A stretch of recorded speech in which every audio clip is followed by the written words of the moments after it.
Hello everyone and welcome back once again. I hope कि जो हमने ये लास्ट सेशन अटेंड किया था और इसमें जो 2 सेक्टर मॉडल के कंसेप्ट को भी हमने डिस्कस किया था, ये आपको बहुत अच्छे तरीके से समझ में आया होगा। चलिए आज फिर से आगे बढ़ते हैं और देखते हैं कि जो ये 3 सेक्टर मॉडल है उसमें हम किस तरीके से ये house hold sector, producer sector और गवर्नमेंट सेक्टर के बीच में और फिर से बैंकिंग सेक्टर को एज एन एसेंस समझते हुए हम किस तरह से डायग्रामेटिक प्रेजेंटेशन के थ्रू ये सर्कुलर फ्लो को स्टडी कर सकते हैं। लेकिन फिर से आगे बढ़ने से पहले अगर आपने लास्ट सेशंस नहीं अटेंड किए हैं तो जल्दी से डिस्क्रिप्शन बॉक्स में जाकर उनके लिंक्स देखिए, वो जरूर समझिए ताकि आपको ये आगे आने वाले टॉपिक्स भी आसानी से समझ में आ सकें। देखिए कुछ इस तरह का ये 3 सेक्टर सर्कुलर फ्लो मॉडल दिखता है, जिसमें गवर्नमेंट की activities along with producers and house holds कुछ इस तरीके से प्रेजेंट की जा सकती हैं। और क्योंकि मैंने आपको लास्ट सेशन में ही बता दिया था कि मॉनेटरी फ्लो के पॉइंट ऑफ व्यू से हम स्टडी करेंगे, क्योंकि हमारा जो चैप्टर है वो सर्कुलर फ्लो ऑफ इनकम है और इनकम को मनी फ्लोज की फॉर्म में स्टडी किया जाता है ज्यादा बेटर तरीके से, तो इसलिए आपको इस डायग्राम में मॉनेटरी फ्लो के पॉइंट ऑफ व्यू से, केवल मौद्रिक प्रवाह के पॉइंट ऑफ व्यू से ही दर्शाया गया है, दिखाया गया है। ठीक है, अब देखो 3 सेक्टर्स हैं जैसा कि यहां बताया, बिल्कुल उसी तरीके से आपको यहां बता दिया। अब देखो एक बार हम सिर्फ ये जो असेंस है ना, मॉनेटरी सिस्टम है हमारा, जो मनी मार्केट या फाइनेंशियल सिस्टम, या जिसे मैंने आपको बहुत ही सिंपल मीनिंग में बताया था बैंकिंग सेक्टर है ये हमारा, हम सिर्फ इसको समझते हैं। देखो इसके साथ सबके एरोस बहुत ही ध्यान से देखिए, इसके साथ सिर्फ 2 डीलिंग्स हैं कि जैसे हम सिर्फ अपने पॉइंट ऑफ व्यू से एक बार हाउस होल्ड के पॉइंट ऑफ व्यू से समझते हैं कि हाउस होल्ड क्या करता है। जब उसके पास सरप्लस इनकम होती है तो वो अपनी बची हुई इनकम को या अपनी सेविंग्स जो है वो डिपॉजिट करवा देता है, तो सेविंग्स आ गई इधर की तरफ। लेकिन जब उसे पैसे की जरूरत होती है तो वो लोन लेता है, तो वो बोरो करता है, तो बोरोइंग का एरो आ गया हाउस होल्ड की तरफ। ठीक है, बिल्कुल इसी तरीके से ही गवर्नमेंट के पॉइंट ऑफ व्यू से चलेगा, बिल्कुल इसी तरीके से ही प्रोड्यूसर फर्म के पॉइंट ऑफ व्यू से चलेगा।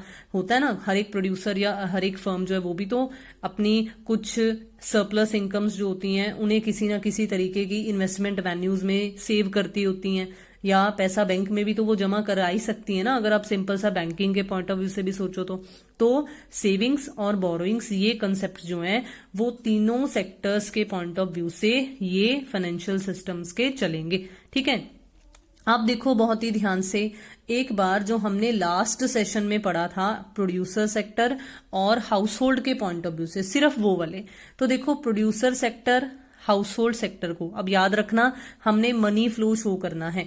मनी फ्लो को अगर आप याद करो तो प्रोड्यूसर्स जो थे वो हाउस होल्ड्स को फैक्टर पेमेंट्स कर रहे थे फैक्टर ऑफ प्रोडक्शन यूज करने के बदले में, और हाउस होल्ड सेक्टर जो था वो कंजम्पशन एक्सपेंडिचर कर रहा था गुड्स एंड सर्विसेज को खरीदने के लिए। तो ठीक है, ये दोनों आपको क्लियर हो गए। ठीक है, अब क्या बचा? अब बचा प्रोड्यूसर के गवर्नमेंट के साथ जो लिंक्स हैं उनके बारे में हमें स्टडी करना है। बिल्कुल इसी तरीके से गवर्नमेंट का हाउस होल्ड सेक्टर के पॉइंट ऑफ व्यू से जो लिंक है वो स्टडी करना है। अब सबसे पहले हम हाउस होल्ड के पॉइंट ऑफ व्यू से स्टडी करेंगे क्योंकि ये बहुत ही आसान है। देखो सरकार टैक्स चार्ज करती है, सरकार का क्या काम है? जब हमने मीनिंग समझा था इस सेक्टर का तो हमने ये समझा था कि इसमें एक तो टैक्सेस का कंसेप्ट आता होता है कि सरकार टैक्सेस चार्ज करती होती है और सब्सिडीज या ग्रांट्स जो हैं वो प्रोवाइड करती होती है ना। तो यहां पर बेसिकली ये 2 पॉइंट्स हैं कि टैक्सेस जो हैं वो हाउस होल्ड सेक्टर की तरफ से गवर्नमेंट के पास जा रहे हैं, तो एरो इधर की तरफ आ रहा है। बिल्कुल इसी तरीके से गवर्नमेंट हाउस होल्ड सेक्टर को क्या प्रोवाइड कर रही है? देखो इन्हें ट्रांसफर पेमेंट्स बोला जाता है। हम आगे चलकर नेशनल इनकम नाम का एक चैप्टर स्टडी करेंगे जिसमें हमारे पास ये डिटेल में आएगा भी, लेकिन अगर मैं अभी हाल फिलहाल के लिए आपको कुछ एग्जांपल्स के जरिए समझाना चाहूं तो देखो स्कॉलरशिप प्रोवाइड की जाती होती है बच्चों को, है ना, जो अच्छे अच्छे पढ़ते हैं उन्हें स्कॉलरशिप्स मिलती होती है ना, तो वो सरकार की तरफ से एक तरीके की ग्रांट है ना जो हाउस होल्ड सेक्टर को मिल रही है। एक चीज याद रखना, सब्सिडीज का कंसेप्ट प्रोड्यूसर्स के कंसेप्ट में आएगा। हाउस होल्ड को नहीं सब्सिडी मिलती होती, हाउस होल्ड कौन सा कोई प्रोडक्शन का काम कर रहा है, सब्सिडीज तो उन्हें मिलती है ना जो प्रोडक्शन का काम कर रहे होते हैं। तो गवर्नमेंट जो है वो क्या क्या प्रोवाइड करती है, वो किसी तरह की ना कुछ तरह की ट्रांसफर पेमेंट्स करती हैं। ट्रांसफर पेमेंट्स बेसिकली ऐसी पेमेंट्स होती हैं जो कि एक सेक्टर दूसरे सेक्टर को करता है, लेकिन बदले में जो दूसरा सेक्टर है ना वो कोई सर्विस नहीं रेंडर कर रहा। ठीक है, बहुत ही सिंपल सा मीनिंग, वो कोई सर्विस नहीं रेंडर कर रहा।